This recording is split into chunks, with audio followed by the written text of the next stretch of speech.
like that saying goes, it's hard to beat someone that never quits. Mm. So like beat that person where you you get beaten down, but you get up and then you do it again, or you try the next door. And if a door closes, there's a window that opens. If the window closes, there's another door that opens. And continue, uh, you know, the battling the struggles with gratitude for where you are, and knowing that you are capable of going to where you want to be. Those lovely words, and that human was Norton Zanini. Norton is a longtime employee of Chase Jarvis Inc. and formerly Creative Live. And this is his story of as a young boy in growing up with English not even as a second language, not speaking any English in Brazil, about moving to the United States and pursuing his dream job, landing that dream job, what it took to get there, and why you can do the same. You can overcome any obstacle, any hurdle. Yours truly, and Norton Zanini.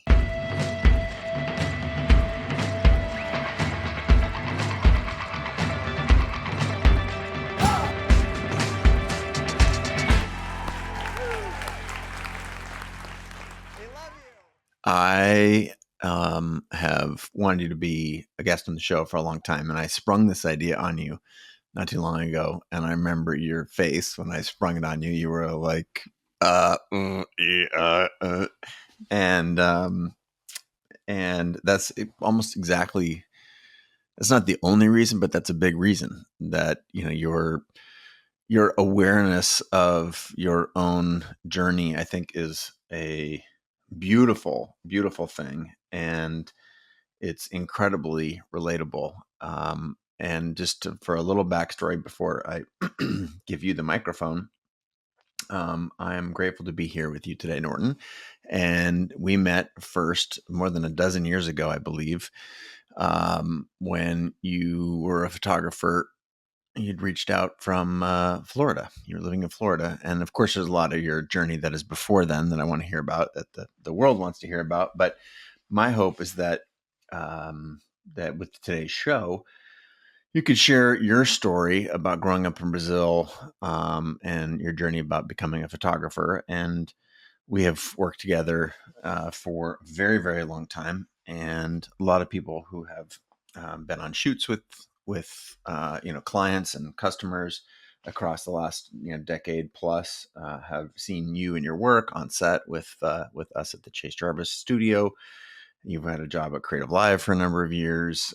You've been independent for a number of years, all sort of commingled in there. And now you've got a family, and you're living in Florida on the other side of the country, but we're still close, still co-conspirators. But it's, to me, what is beautiful is your spirit, your journey as a creator, because I feel like it not only is it inspirational, but it mimics so much hard work that we all have to do in order to find our creative voice and make our way in the world. And it's not easy, and yet we all can still find a way if we want to. So that's my rationale for having you on the show. In order, obviously you've done a bunch of incredible, amazing creative work on your own, but welcome. I'm very happy to have you as a guest. And I'm wondering if you can put, those are my descriptors around why you're here on the show, but maybe you could put some of your own descriptors. Wow, such an introduction. I'm flattered. Thank you so much, Chase. Come on. It's such a pleasure to be here. I mean, it has come truly full circle. Right. What could you say about it? The journey from an spectator to an intern to editor, creator, contributor, and now able to share this story in our prestigious podcast. What a ride it has been. And yes, I was in Florida, lived there in Seattle for that many years. And just a week ago, I just came back to Florida. Full circle. It You is know, full circle. I'm incredibly grateful for such an opportunity, and long lasting friendship during all these years. And thanks for inviting me on the show to share a little bit of this story and how I ended up, being part of the team. And maybe this could help. someone that's experiencing a roadblock by fear of rejection or lacking motivation to achieve a goal that they have in mind. Yeah. um We're gonna go way back though. We're gonna start at the yeah. start. Okay. All right. So you're let's take you back to 17 years old. Mm-hmm. You're Yeah. living in Brazil. Talk to us about your language skills, your ambition, Mm-hmm. and then sort of take us through a handful of steps to in order to arrive you as first as you mentioned in your little opening salvo there as an intern at our studio. But let's start at Mm-hmm. the start. Let's start in Brazil. Definitely. Yeah, of course. I was so I've always been inclined to understand and how movies were made, how visual effects were made. The Lord of the Rings. I was a big fan of that series, of that trilogy, and how movies were made fascinated me. Like understanding the productions, how camera work, and all that kind of stuff. So I started in Photoshop. I think I was 15 years old, and like that was my first contact with something that I could play with my hands, manipulate images and things like that. And I've always been intrigued, by how things were made and in the creative world. And so when I was graduating high school, I had just a thought like, hey, mom, like, what if I go to, another country, United States, as an example, and I can do something in the field of creativity and how I can get enrolled in a school to do 3D motion graphics, animations, things like that. She was like, cool, I think that's a great idea. I was like, yeah, I like it. Wow. 4 months So later, I was in arriving in US. I had only a friend there, and I had this adventure from a spirit from my mom, and the curiosity for technology. Like the kind that you spend countless hours studying something just so you can get to learn it, from my dad. mhm. So shout out to them for that inspiration. And um, so yeah, it was right when I was finishing high school. 4 months later, I was here already. So it was super fast because I was. So this is very non-US oriented. Like what you're saying right now. It's like, hey mom, I want to go to another country where I Mhm, don't know anybody and study a mhm. thing that frankly, mom, you probably don't know that much about, and where your parents just say, yeah, that's cool. Go for it. Yeah. And I think in this time and era, and I'll even say maybe this place, there's more a question of like, you're going to do what? How how do you think you're going to make a go of this? And at the time, again, you're 16, right? And you're finishing high school, or is it Yeah. 17 when you came over? 17. 16, Yeah. 17. 17. Mhm. Okay, 17, living in Brazil with your parents, and you say, I'm going to go to the United States here in a couple of months, and they're like, yeah, sweet, go for it. And you just you applied for a visa, and you just Yeah. got it. Yeah. Like, And I flew over, and I've always wanted to, like learn English, learn a different language, different culture. I've always been intrigued for that. I don't know, like if it's just something, in my nature, to learn different languages, different cultures, associate with different people, and but I had it in me that drive, that will, that was my yeah, dream. And but initially it was only to be 1 year, like it was just going to be 1 year. But then the it was way more fascinating, that experience while I was here. It proved to be everything that I wanted, that I was like, yeah, this is like the way forward, that I'm gonna move forward. And but in regards to achieving that goal, that's when it got sketchy. Like, how can I, because I promised myself that I was not gonna depend on my parents financially, uh-huh, and that was like, you know, and also they couldn't at the time. So I was like, okay, so how am I gonna achieve that goal of, like, going to a school like that on my own and learning the skills that I need to achieve that, the dream of mine? Um, I couldn't go to school. It was like, this school, I think, was full sale. It was 60 grand for an accelerated program for 2 years, and now it's like 95 grand, just to put into perspective. So I was, And you were going you went from Brazil to Florida because it was the cheapest plane ticket you could get, right? And then exactly, you yeah, washed dishes in an Italian or as a Mexican restaurant Mexican restaurant, yeah, and and, yeah. and then So you're I looking at a y- $60,000 tab, thinking, exactly. And my goal was like, first goal when I arrived in US was to learn English fast because I knew that that would give me the freedom. Because as soon as I arrived, I saw that all of my peers, like they lived here for many years and they didn't fully speak English. And you can get by, it's such a great country like that. You can do so many things and pretty independently. And but I wanted to be free, not dependent on anyone to speak for me or do things for me. I've always just had this drive of doing on my own, things on my own, and that's it. That's the way to go. So I wanted to learn English fast. So I watched TV all day whenever I was home. It was Judge Judy. It was like the '70s show. It was Seinfeld. Everybody Loves Raymond. Those TV shows were the only available back then on a non-cable TV, all with closed captioning and a dictionary in hand. And then on the weekends, I would go to the cinema. It was a bit harder because there's no closed captions in the cinema, the theater.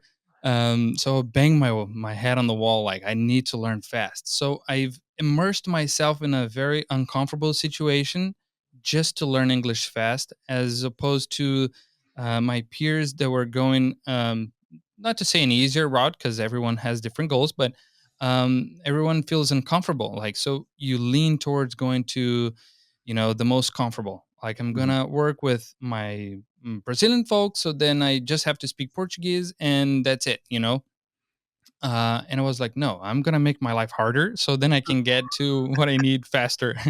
So I started working in American places, and I applied for the high school. So I actually chose the hardest option to me to go to high school because then I had to split my time between going to work at night in this Mexican restaurant and going to high school at the same time. That put me in a very tough spot because I had to sleep only 5 hours a day for the entire year. Wow. I was, falling asleep all the time.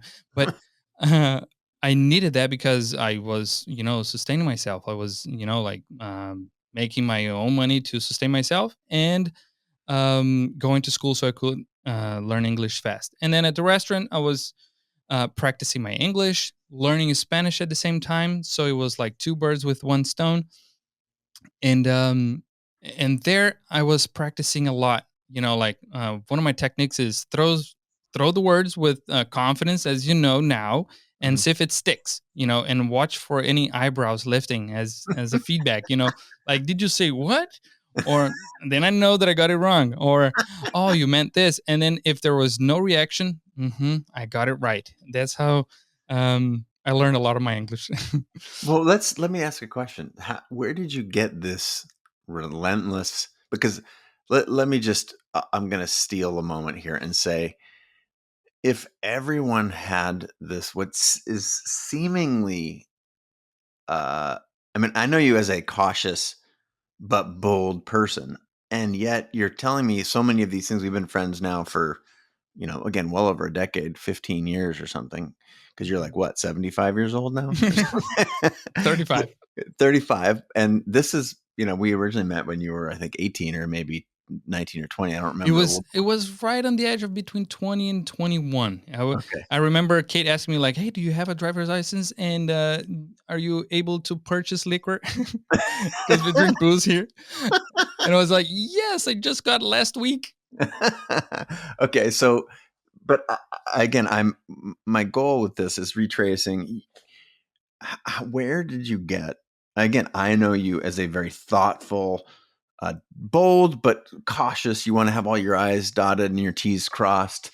Where in you is this, what we now know to be incredibly valuable, useful tool of this willingness to, as you said, just throw it out there and see if it sticks? Because there's a human lesson in here. It's not just an art lesson or not just a journey of an immigrant coming to the United States, but where did you get this? Or is this just something that is when you have a dream and you're willing to sort of go through anything to get it? And if people don't have that dream, shit, maybe they're, or not that particular dream, but that boldness or that willingness to do whatever, are they then chasing the wrong thing? And where did you get this? Hmm.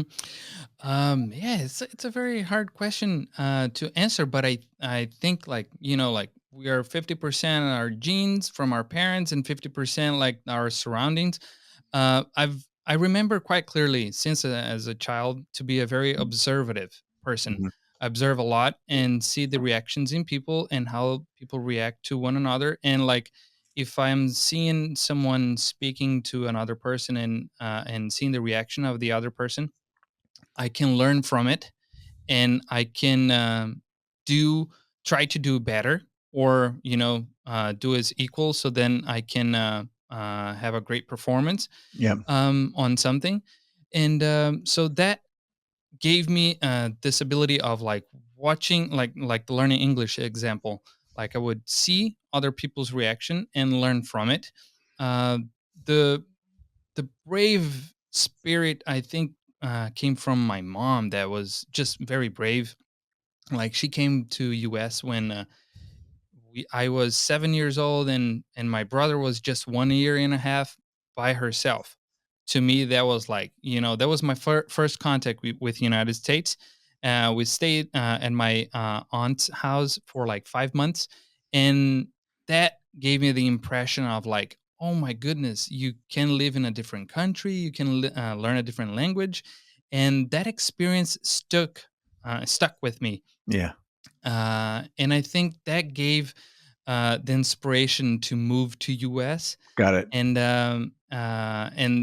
the drive of like, someday I will go, but I have no idea when. And then during the my teenage days and high school was when I was like, everybody's going to college, I don't want to go to college, I want to do something that is different. Yeah, my friends, my cousin would call me, oh, Norton is always a different one, he always listening to different type of music, and you know and so um yeah. And my dad loved watching movies, so much movies, World War II movies, history movies, a lot of action movies. And so maybe that gave like a lot of the that nurture Yeah. into creativity and courageous spirit, if I may say. Yep.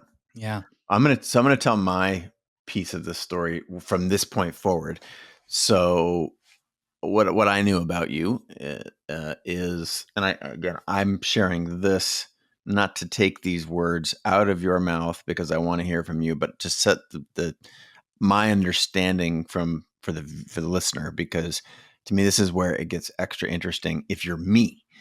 And what I observed is, at this point we had an intern program at the studio. This, I don't remember the year, but we had interns that, people we would hire people on a contract basis to come work at photo shoots, local ones and all over the world. And they were at contractors. And then if we found contractors that we really liked, then we'd say, hey, we want this person around the studio more. So we would, have them come in one day a week and, do some basic tasks. And then it was basically a feeder program. We had a very high performing staff. Everyone was world class at what they did. And from the contractors to interns to part-time employees to full-time employees. And I remember Scott at the time, who was studio manager, he ran the intern program and would have every 6 months or so, we would do a bunch of interviews. And my first experience with you was I remember receiving portfolios to the studio and seeing your application in the stack, frankly, of a very large pile of applications.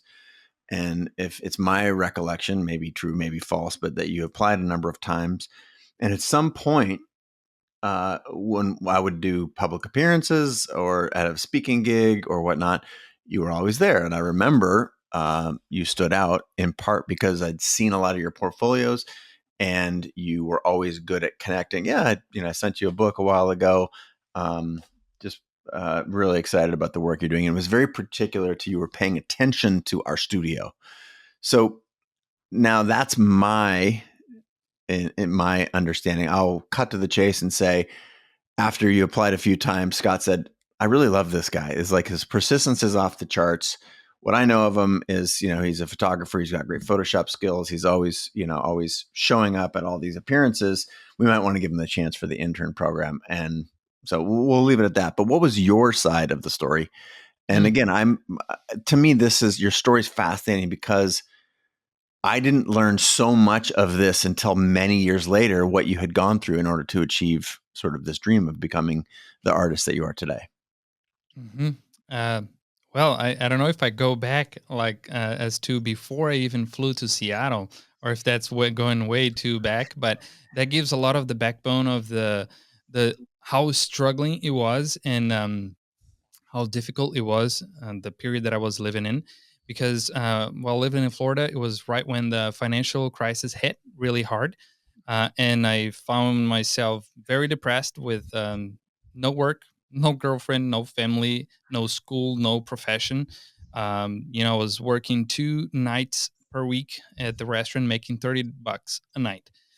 So I barely had anything. So everything that I had was $1,000 that I paid $300 to ship my a box of my stuff to Seattle. So at that time, uh, that's when I decided that I wanted to become a photographer, but I didn't know how. Um, and a friend of mine was just flying in Seattle. He was just around town, and he said like, "Hey Norton, I know you like photography, and this place is beautiful. I think you're gonna like it." I never heard of Seattle before. I searched it, I googled it. I was like, damn, I love it. It's beautiful. The mountains, the snow. I've never seen snow before. Gorgeous. It has everything that I've ever dreamed of, like living in a place like that, like I've seen in movies. So I flew up here, and I was like, when I arrived in Seattle, my dream now of becoming a photographer is gonna lift off. Just like I learned English and Spanish and living abroad, it's gonna be for becoming a photographer. 9 months go by.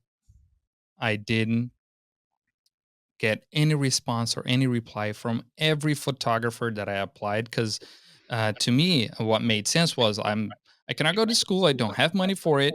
I just like from $1,000, I came in with $700 in my pocket, and just to pay rent, and it was $500 for the room. I was sharing a room. It was the craziest thing, and so I just came from a very depressive moment, and I arrived in the beginning of winter in Seattle, gray skies, not accustomed to it. It was very, very, very sad moment to me.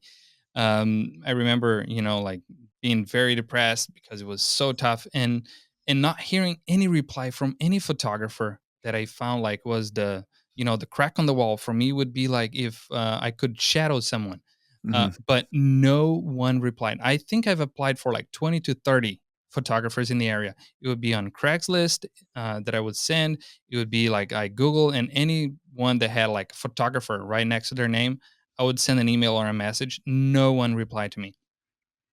And so during those winter days, like I was consuming a lot of content, just staying home. Working whenever I had an opportunity, because it was very low on work during that time. Um, I realized that you were in Seattle. I was like, holy crap! Like the dude that, it's a Nikon Hasselblad master, shooting for Volvo for Nikon. Like I was following you and a bunch of other photographers on Google and on YouTube and on the blogs, and I Oh, was you a didn't big fan realize of yours. didn't realize I was in Seattle and I didn't didn't. realize you Yeah. were in Seattle all of this time. So since Florida, I was watching you Yeah. on YouTube, and it was very early on, by the way. So Oh this yeah. is like 2008. Almost no content were made back then, and YouTube was, still like a very young child. It wasn't even owned by Google back then, and and you were the first one to open the Pandora box, of commercial photography. Yeah. So I was like just consuming all of that content, and I arrived in Seattle, go through all that struggle, and then I realized the dude is in Seattle. Like holy shit, this is like the crack in the wall that I was looking for. Like someone that I can shadow, learn from, an expert in the space, and so I sent an email, I think, to Zach Arias back then, because both you and you, Zacharias, David Hobby were all going to Dubai and to lecture on.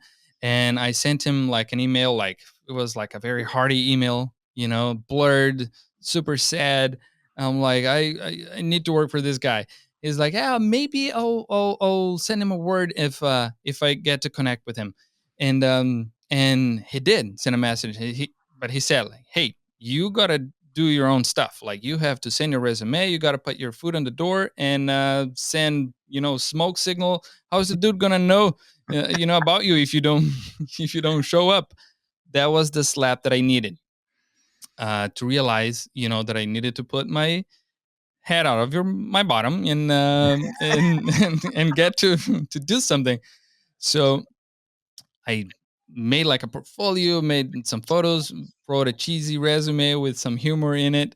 I burned a CD, sent all of that, and sent an email to Scott. And I was following religiously you guys on Twitter and on the blogs to find like a cue, to find like where can I, using that observation, like how can I follow them but not being creepy, because there's a lot of like, that just Stalker. Yeah, yeah. stalker, and I didn't want to be that person, but I wanted to get like this is an opportunity that I'm chasing now, like this is it, like the same goal that I had with English and all that in the beginning. I was using all of my energy towards this now. And so I see that you said, like, hey, we're gonna be in meet up in this area, so show up if you like, if you're in the area. And then I printed MapQuest. There was no, GPS back then. I mean, yeah, I didn't have a GPS back then, and I only had like a $30 plastic phone, pay as you go. So I couldn't read emails or anything like that. So I get there, sweaty hands, and like the place is packed. Chase is there, the whole gang is there, like all the people that I admired from the other side of the screen were there, and a bunch of other photographer, and I was just a newbie, like, and yeah, so vocabulary is so low, and just the will, just a lot of will in Heart. me. Yeah, you showed up with a lot of heart. Yeah, and so I get there, get to meet all of you guys, had a great time. It was fun, and then I get home, took another two buses home, and I get there, and then there's an email from Scott. Hey, hey, Norton. Here's a great opportunity for you to meet Chase and the team. We're gonna be at this place, and this time you can elbow your way in, and we'll get to know you. So I did not see that because I was already on the bus on the way in. So Wow. because I followed my intuition, my gut at that time, I went there by myself and I didn't even see the email. If I did wait until I got the email, I wouldn't have gotten there on time because it would take me an hour to get there. And by merely missing an email, uh, like everything, like I was It could have. able to do it just by following my gut. Yeah. So that was like a lesson that I was like sticking to it. Like if I follow my gut, if I follow my intuition, things are playing out. So I'll continue that way.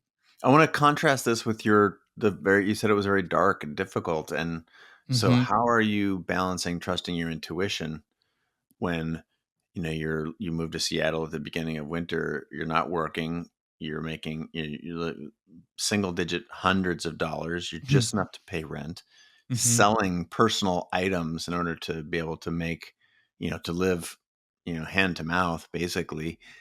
And at what, how do you get there, experience those lows, and still trust your intuition? Like, wasn't that difficult? Oh, it was.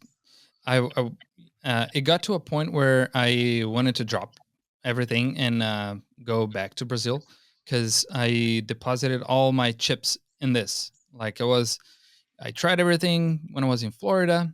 I tried everything for the past 9 months. A child could be conceived and born during this time, and like I didn't get to where I thought it was going to be, like as a simple, straightforward plan, and it didn't. Um, and It was super difficult. Like I was contemplating going back to Brazil, and something that I promised myself I was not going to do because I wanted to at least accomplish something, achieve a career, uh, you know, and so it would be all against. I promised myself that I was, if I just went back to Brazil at that point. So I was, between the, what do you call the Rock in a sword? hard place. Yeah, on the rock and a hard place, exactly. So I don't know. I just had to find strength. I'm a person that prays, so I prayed and found my strength through that. And yeah, it was extremely difficult to the point that I was contemplating just giving up. So Uh, you contemplate giving up. You see that I'm gonna have hosted some random meetup, hmm and this is early social media. I would just tweet like tomorrow I'm gonna gather with whoever wants to show up at this location. We're gonna talk photography and hang out and build community and whatnot. And I remember, hundred or hundreds of people showed up at the hmm time, and you're one of those people. You then, you go on your bus ride home, you see that wow, that you had an invite, as we were reaching out to some of the photographers in the world who might, or some in the Northwest, because you'd been applying for hmm internships here and not getting them over the course of that 9 months. So then what happens? How do you go from that one Yeah. meetup and getting the first, ostensibly the first response? You'd said you got a response from our mutual friend Zach, who was another photographer you were admiring, and he may had put a good word in for you, which is how Scott was able to send a note to you. But hmm how do you go from there to what's the next step? Yeah. So I got home. I saw that email from Scott, and I was like, yes, there was an intention from them Yeah. to meet me, and I didn't even know. I was there by my own wheel, not Mhm. knowing that like I would get an invite from Scott and your right hand man at that time, and so I was like, yes, I'm on to something. So let's play my cards carefully, and I was like, so how can I present myself in a good way? And so I sent an email and I said was pretty straightforward. Yes, let's talk about an internship, and I know it's extremely competitive, and yeah, I'm excited to and look forward to the next meeting. 1 month, 1 month go by, 2 months go by, zero, just crickets. And I was like, "Yep." My mind goes from like extreme excitement to like down to the bottom again. Like, "Yep, it slipped right through my fingers. Opportunity is gone. They found someone already." Obviously, there's so many people that are way more capable than I, that doesn't have a language barrier, or that has a degree in it, or has shadow a different photographer and has all of that experience, none of which I have on my belt. But if I ever get to show them uh, the strong will that I have, that I can start from any level that they need me, I just need to be there because I know that things will work out. Once I'm there, I know that things will work out. I don't know how, I don't know when, but I know that it will. I will make it happen, like in like showing hard work. And so then I got an email finally, from Scott with a date for an interview. I don't have a car, so like I asked a friend of mine, "Hey, can you drop me off 1 hour early? Don't want to risk getting late." That was on a Tuesday. I have breakfast at that place that's still standing right across your studio, and I Yep. sit there watching the clock and having a restless leg, the entire time, anxious as to how I'd present myself. I didn't want to lose the opportunity. I see someone getting out of the studio. It was someone that had just been interviewed, so it was like heart pounding. Like I'm not an extremely competitive person, so like like if I see a competition, like it gets me nervous. So I say to myself, just be yourself. I get there, it's exactly where I want it to be. Badass studio, well designed with cutting edge technology equipment. Um, from computers to cameras, the people I admired from the other side of the screen were all there. I was impressed. I got there. I knew many people from many places would like that opportunity. I sit down and the entire team sit down together and look at me. Like I'm there with all five. It's an interview with the whole team. I didn't expect that, you know. I remember it was a great conversation. I felt great. You all looked like felt so at ease.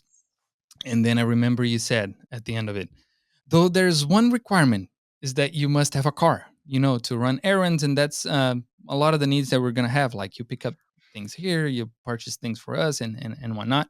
Do you have one? I gulped, you know, and I said, nope, but I can source one by the following week. Awesome. Let's start on Monday then. See you then. I could not believe it. I was like, you know, I got it. I got the thing. I got the darn thing. No freaking way. I contained myself to not look weird, you know. I smiled, shook hands with everyone as I walked off the door. And as soon as I was out of sight from anyone in the studio, I did again the happy dance and fist punches in the air, you know, like much like Will Smith and getting that job on the Pursuit of Happiness movie. And I went home and I celebrated. To many, it was just like an internship, you know, it isn't a real job. You don't even get paid. It's not like you're a commercial photographer. But I knew, you know, like in me what it was. It was my school that I couldn't afford. It was access to the best. You know, it was being there on the thing. It was, you know, what I dreamed when I couldn't name what I wanted to be or how would, you know, I'd get there or when. I was inside of that behind the scenes that I dreamed of being in when I was a teenager in a production set, learning from top professionals. Uh, that's how I felt like when I walked off. Chase, the visionary photographer and entrepreneur. Kate, the executive producer, who oversaw like all the mega productions, you know, REI, and it's intense, like to coordinate like 30, 50 people. McCall was coordinating everything to make it happen. Scott, the right hand man, and the retouching guy, you know, behind all those stellar images. D'Artagnan, the brain behind all the technology and systems, you know, that make it happen. So much to learn from all the world class people. So that was my reading from that opportunity, and none of those like shallow labels, you know, that one could perceive. So I saw the opportunity, and and so much gratitude for you know contemplating being contemplated that internship for me. Oh, And dude. then and then so all of that emotion from there it went to, dude, you must find a car by next week, you know, like. And then the gremlins are like, you gotta find, you're not gonna make it. And then I immediately, like, you know, hop on Craigslist and everywhere where I could like search for like a car. So without having any money, I sell my Xbox and I sell my TV. I gathered $400 and I purchased a 1989 VW Fox, which interestingly, built in Brazil. It was 4 gears only, no air conditioning. The driver's side door was locked from a previous dent, you know, from the previous owner. And I named the car the Great Tornado because it was great. And then every time I turned it on, it made so much noise that everybody knew that I was arriving. Uh, and So the first week, I tell you guys that I was, you know, securing a vehicle. So I went by bus. But the following week, um, I had to have the car because I Yep. made a promise, so I had to fulfill it, you know. And so I remember getting the car on Thursday. So Tuesday was this conversation. Thursday, I Wednesday, you was sold your shit, right? Wednesday, yeah, you sold your TV and your exactly. Xbox. Yeah, I sold You that. got some It was cash. immediately. It was from the Xbox I sold to like the kitchen guy from the restaurant that I was working at, and someone that I sold the TV on Craigslist. And so with that money, I purchased the car, and then the remaining $200 that I had. I mean, I had 500 total. 300 was for the rent, and 200 was to fix the car. So I changed oil and fixed a dent in the door so I could drive. But the other element was this was a stick shift car that I have never driven. And I didn't drive cars before. This was my first driver's license. This was my first car ever driving. I didn't drive before. I didn't drive in Florida. I didn't drive in Seattle prior to this. So I just got the car for this opportunity because I needed to have it. That was one of the requirements.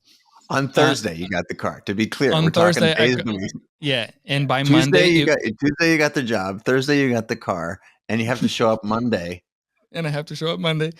So, so this Thursday that I got the car from the mechanic, I'm like, park in, park out, drive forward, drive back, back and forth.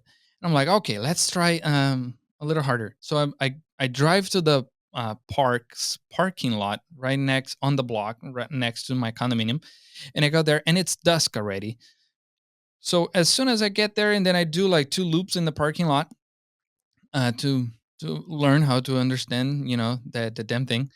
Yeah, and two cops just like just stop by. And I'm like, shit, because obviously the park closes at dusk, and I didn't realize. And they stop, and they're like, what is this dude doing here just by himself, like driving in loops, in the parking lot? And I was like immediately like sweaty forehead and like and super nervous. And then how am I going to explain to them, And then everything was fine. They let me go, but they stood there in the parking lot. They didn't drive away. So my nervousness didn't go away. I was nerve wracking because it was like, you know what? When you're learning stick shift, like you have to balance between the acceleration and the clutch. And if you don't have it right, you accelerate too much, your wheels start spinning. And I was like, this cannot happen. Just breathe in, breathe out, slow. And then when I tried to go away, started spinning like crazy. And I was like, no. And then I was driving forward towards home 90% of the time, watching the rear view mirror to see if they were gonna follow me. And how was I going to explain all that situation, And then as soon as I got the entrance of my condominium, I turned left and turned the car off, and I was like, I must learn how to drive by Monday. What a task. And so yeah, it was nerve wracking. So I drove the entire weekend. It was not glamorous. I was praying that no stoplight would turn red, because then every time would be like, it would die on me, and then cars behind me would start honking. So you can imagine how like nerve wracking that Yes. situation is. And still get there in the studio, and like show that nothing is going on, everything is a happy place, like I'm here to get shit done, and you can count on me. And but the interesting fact was that I drove on Sunday as well, just so I could learn the path, the route to go to your studio, because I didn't have a GPS. I had to learn by memorization, and with a MapQuest, just so I could get there, and learn how to be, because I yeah, I didn't have the directions. So Yeah. part, I we've been friends since you were 20, just before you Mhm. turned 21. Yeah. You're what now? You're 35? 35. 35. I found that car story. You told me that car story like 3 months ago. Yeah, 3 months ago. But this is part of why I wanted you on the show, because so many people look at others who have achieved a thing that they want, whether that's becoming a photographer, getting a job at a particular place, or working in an industry that you have an appreciation or an admiration or a will, or so many of the words that you've used. And what I think happens is we look at them from the outside and say, gosh, they made it happen. And we tell ourselves a set of stories about how it went for them, and that they sort of either maybe they knew somebody, or maybe it was easy for them or natural. And part of one of the reasons, many reasons I wanted to have you on the show, was your just authenticity. And again, I found this out, but the car thing just a couple of months ago. And to me, there's so much character and frankly, balls to, on Tuesday say, oh yeah, I'll have a car. I'm in the process of buying one, or something like that, with no other context. And then not only do you have to go buy a car, you have to sell basically your only valuable possessions to buy a car, then to learn how to drive it by Monday. And this is, you get this thing on Thursday. So this, we've already gone through this cycle once in your life where you move to Florida and you figure it out. And now you've moved to Seattle. you applied over and over and didn't hear anything several times for months. And again, my side of the story is that Scott was like, "Here's this Norton guy. He keeps showing up every time we have an event, or he's been consistently sending portfolios in. And while his work is not the most developed, and while his experience is not maybe the most robust, he's always here. He's always showing up." And just how much that stood out. And obviously, the message is clear here for anyone. Like, it's not all about the work, or I should say, the work comes in many forms. It's not just the craft; it is the work around the work that gets noticed. This idea that you said you got your sort of courage from your mom, who exposed you to U.S. culture, and obviously that courage shows up in this moment. You learn to drive. But what I remember next is you very clearly you progressed very clearly from basically this internship is just it's a tryout, right?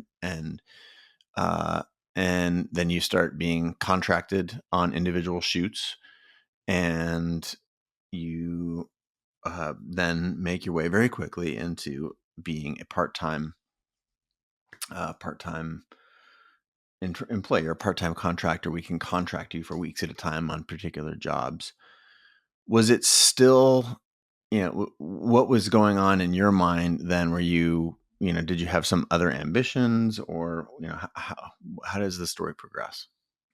Yeah. So when I applied, I and worked in the first few years, the first 2 years, I think I didn't get to show exactly what I was capable of on the thing that I knew the most, which was like photo manipulation, photo editing, and then video editing as well, and some animation that then developed to even stronger skills after I started to applying a lot more because it was a lot more frequent, Mhm. right? But in the beginning was just simple things to me, but I've wanted to do a lot more, right? And during all of that time that I was learning things that were behind the scenes of commercial photography and all the creative process, because I parachuted right when I got to start working with you guys. It was during the launch of the best camera, and like Mm. what a crazy development that was, and like the participation I got to read so many of the messages of everyone that loved all of that, and we were at the forefront of what was going on at that time with iPhone technology and camera in your phone, and you were a part of that revolution, right? And um and so during that period, during a lot of that time, I felt like a lot of this imposter syndrome, where I didn't even know of this term. It was just like I don't feel like I'm worthy of being here because I don't have this skill. I don't have this title. Like sometimes I struggle to communicate or to understand such things, and I feel like like I'm imposter being here with all of these world class people. So that was one of the biggest struggles that I've faced. Every time that I left the studio, I was like, man, there's such a tremendous weight on my shoulder. But not that it was a pressure from any individual in the company. It It was was just like your own my pressure. own, Yeah. very hard on myself, and all of the words that came from you, from Scott, from Kate, and everyone involved at that time was like so encouraging. And I felt like, and then years later, now imposter syndrome is something that is talked about so much, because of emotional intelligence. And I see like, oh my goodness, if I had all this content back then, to help me through that, but I kept just kept going and trying to believe in myself every day and show up to every job that we've accomplished and continue on. But the key point was to not give up, because if I gave up, I would have given up like right in the first year, you Yeah. know so it was many years just like continuing on, because if I just dropped you know. I would have missed so many years of like tremendous results and rewards that this opportunity granted. Uh, Again, we looked at this as I remember this those of us in the studio as that you were awesome, that you know these intangibles that were beyond the craft, as I like to say, like not in the craft. You obviously knew your way around Photoshop and just showing up on time. What's the old film school? If you're early, you're on time. If you're on time, you're late. If you're late, you're fired. Hmm. And that's the way we operated it because we had very high end clients and we had a high performing crew. But you were always in the category of full of heart, full of hard work, good at the craft, and gaining wisdom and better at all the time. And I do think it's interesting that this imposter syndrome was internal, right? It didn't come. You're getting a lot of positive feedback from everyone in the studio at the time, and yet we can still. And I say we because I have even felt this when I showed up at the World Free Skiing Championships without a credential, and all the other photographers were credentialed and go on the course, Hmm. and I had to sneak my way in, sleep on the course overnight in order to be able to show up there and magically appear without. Yeah, that's the only way to beat the security is get there before even set up a perimeter. Hmm. And I find that everyone goes through this, and yet we don't talk about it enough. And I think that must have been an incredibly difficult, especially difficult time, because I remember there was like television cameras and reporters at the studio basically every day doing stories about this new app and how the future of mobile photography was going to happen. And all the Apple was the app of the year for Apple, and so it's probably magnified even more intensely for that first period. So was there any insight you can share into how you pushed through, or was it really just, was there some self-talk that you employed? Did you just try and shut that down and just continue to show up? Any specific advice? Hmm. Yeah, it was not like an informed decision I would make because I didn't have that understanding that we have a lot more Yeah. nowadays, right? Uh-huh. Because it's a lot more open conversation and there's a name to the monster. Whereas before I didn't, have knowledge on.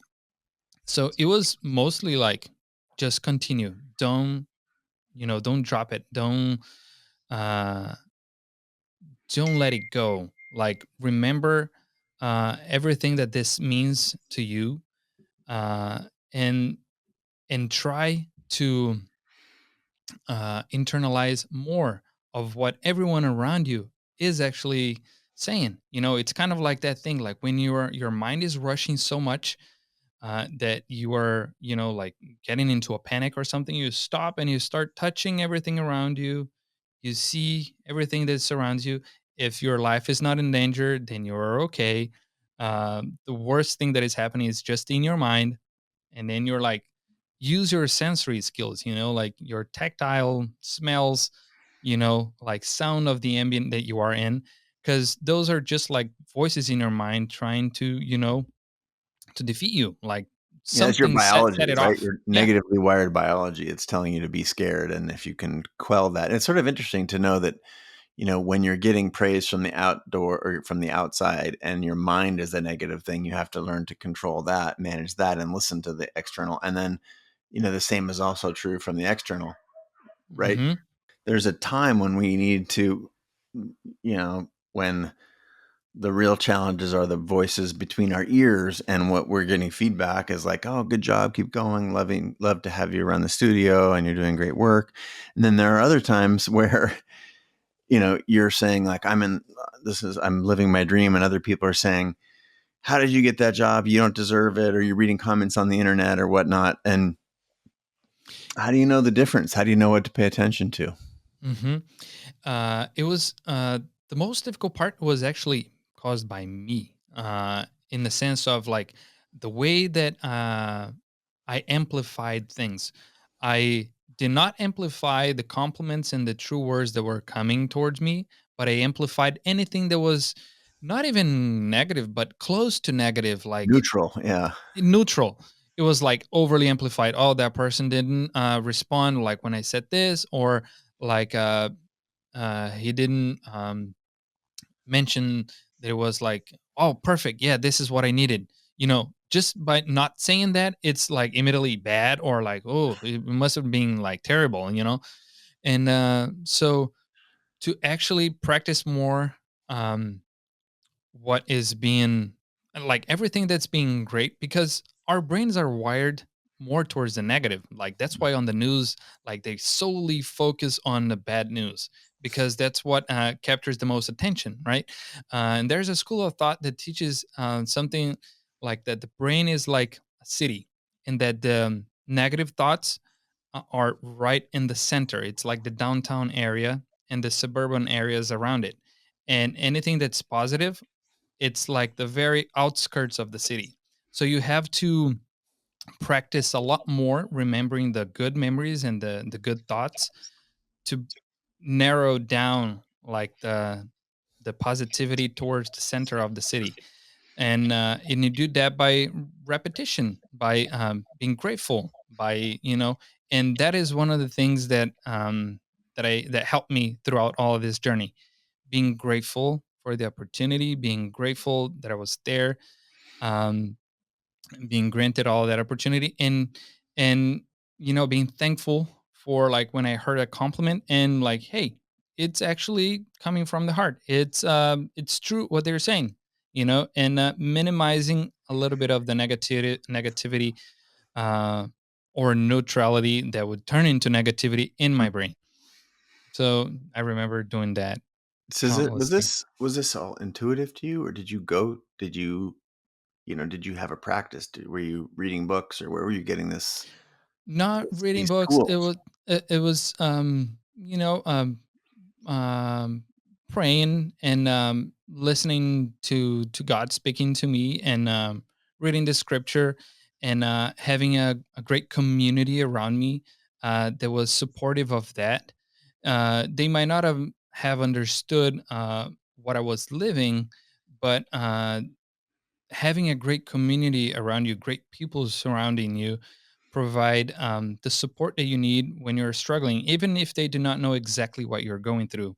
They will come with such content or great words of encouragement that like you will know what it means to you, and you will turn that into what you need to battle through that difficult moment. Were there any memories that you have, any particular shoots, whether it was sort of celebrities or huge productions, or when you were aware that I should add at this point, like you went from part-time to full-time, and were there any at some point where did you become aware of that you were actually doing the thing that you'd set out to do some 10 years earlier? Oh yeah, Or like was it just a part of the everyday? Or was there anything any memories in particular that are especially sticky or gooey as you look no, back? yeah. Can we talk brands? Is Sure, it you can. okay? You can. Yeah. You can I say some mean, brands. like I'll it delete them was if like a it's stellar experience, like to participate in that Nikon D7000 yeah, campaign. yeah, Traveling to so many places, and like the crew was so fun. It's such great people. You are an artist in gathering great people together and having the best of each one, and that's kudos to you. oh, you know I'll and take that. for like when we shot Starbucks, the double shot campaign, and having like my animation, my video introduction, my outro, and things like that, my video effects, and handling the movie, and all that was like, damn, yeah, Yeah, that's me right there. being a camera operator, like a first team camera operator on major campaigns for global Major 100. brands, global. Yeah, for Yeah, exactly. Fortune 100 brands, and And editing all of the photos, for like Polyform, yeah, like a global brand as well. And same with magazine covers and ads for Aspen Snowmass. It was like highlights, like seeing the picture on a big in the back of the bus, printed in an outdoor that you made it. Um, it's stellar, you know. Do you well, I'll to complete what I'll just say is the sort of the full journey. I think we're all none of these things are complete, but just for purposes of the podcast, then you went on to um, get a job at Creative Live, where you were key producing podcast, all kinds of different media, video, stills, audio, shooting, editing, basically, all of that stuff. And you've since moved with your family, beautiful bride and baby girl, back to Florida for a handful of reasons that we don't need to get into. But I'm wondering if can you summarize this journey that you've been on? So, because right now I know there are people who are watching or listening Hmm. who are inspired by your story, but maybe because I mean, what this really is, this is an immigrant coming to America with no language skills, no money, Hmm. figuring it out, moving across country, listening to your heart, finding out what this is, what you want to do in the world, doing anything you can to put yourself around it, getting your foot in the door, making the most of what happened when you got your foot in there, and now you're living across the country with your family, and now you have choices because of this insanely hard work and long journey. So I need, some summary, because right now there's someone who wants to start this journey, or they're in the middle of this journey, and it's fucking hard. So, help, aside from keep going, like dig a little bit deeper for me and tell me do you have advice? What is the advice? Yes. God, it could be a very long one, but to summarize, is to use that the will, and you know, like that saying goes, it's hard to beat someone that never quits. Mm. So like, beat that person where you you get beaten down, but you get up, and then you do it again, or you try the next door. And if a door closes, there's a window that opens. If the window closes, there's another door that opens. And continue, uh, you know, the battling the struggles with gratitude for where you are, and knowing that you are capable of going to where you want to be.